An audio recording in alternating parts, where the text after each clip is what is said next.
a little bit about that because budgets are going to be coming out next week. And why have we done well? Well, we've reduced the income tax significantly. We've cut taxes more than any state in the country. We have a regulatory environment. Doctor, are you a doctor? You run the TRC, are you a doctor? Well, maybe we better investigate that. But here's the thing. When there's a regulatory issue, when Alex or our Columbus Partnership has a problem with regulation on smart cities, just get rid of it. That's what they did in Pittsburgh. If Pittsburgh can do it, why? Of course we're going to do it.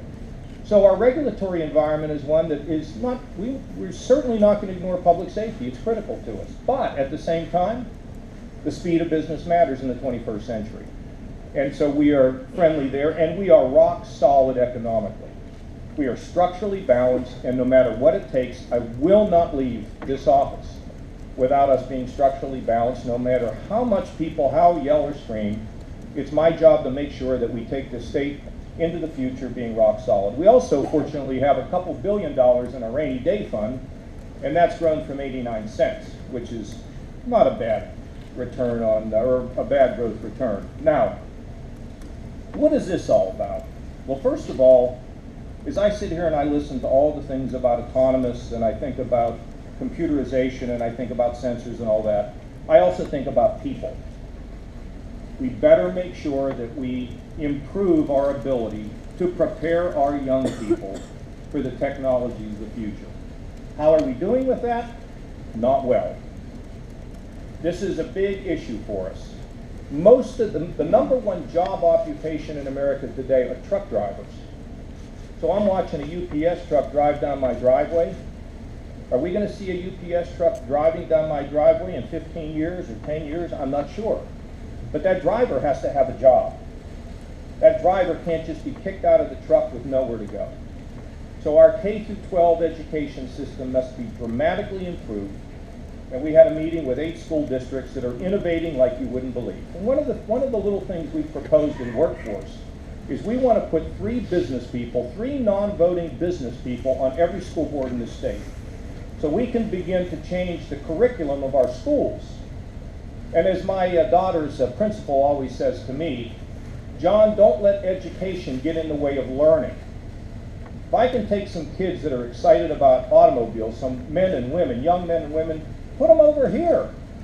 Let them come here 3 or 4 hours a week, Clark. You know, if you'd have done that when you got done playing that very short career you had, you would have had something to do, okay? So, I mean, the fact of the matter is that needs to be changed. But think about higher education now, the in-demand jobs.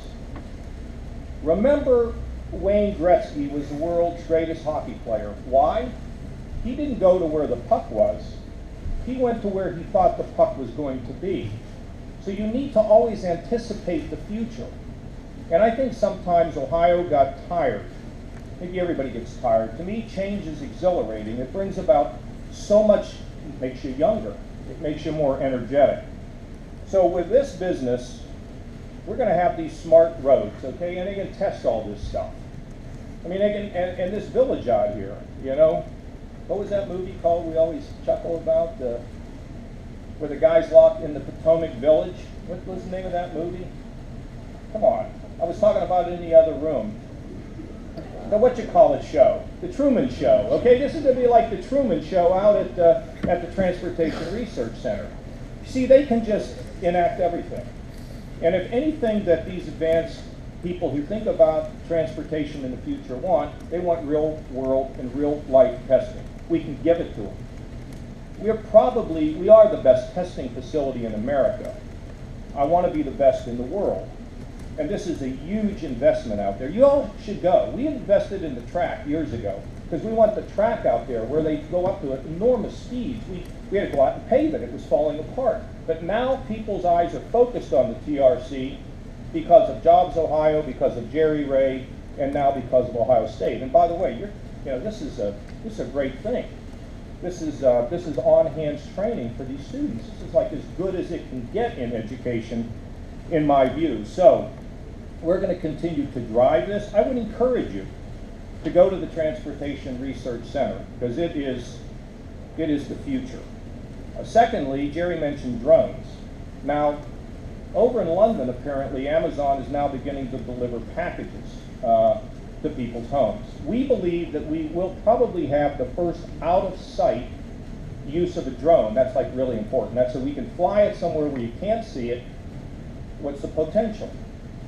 You begin to inspect bridges without putting people there. You begin to fly over farmland and understand the distribution of the chemicals you put on your land. Somebody escapes from a prison, you can track them. There are so many uses of drones, including, of course, the delivery of things right to our homes in almost real-time speed. We are really heavily invested, and we have a partnership with the Air Force, and I'll tell you, we've got really great potential there. Now, we're developing the use of sensors. Jerry mentioned them on the highway. It's necessary for being able to have cars communicate and have the road through fiber be able to communicate to the cars. And this is really stuff that you would have thought of in Chitty Chitty Bang Bang, for that matter. It's with a flying car. It's a remarkable technology that is just frankly shocking. But let me tell you about another practical use of sensors. We have put a lot of money into programs for the developmentally disabled. We know in some of these group homes where people have significant disabilities that if they get up in the morning and they turn on the shower and prepare their day, they have a great day. But when they don't get up in the morning and turn on the shower, they don't have a good day. We now have sensors in a number of the showers. So if that shower doesn't go on in the morning, the caregiver or the family gets a call and things get fixed. And there's so many uses of these sensors for our people who have lived a life that sometimes has been in the shadows. And we intend to build that out in the state.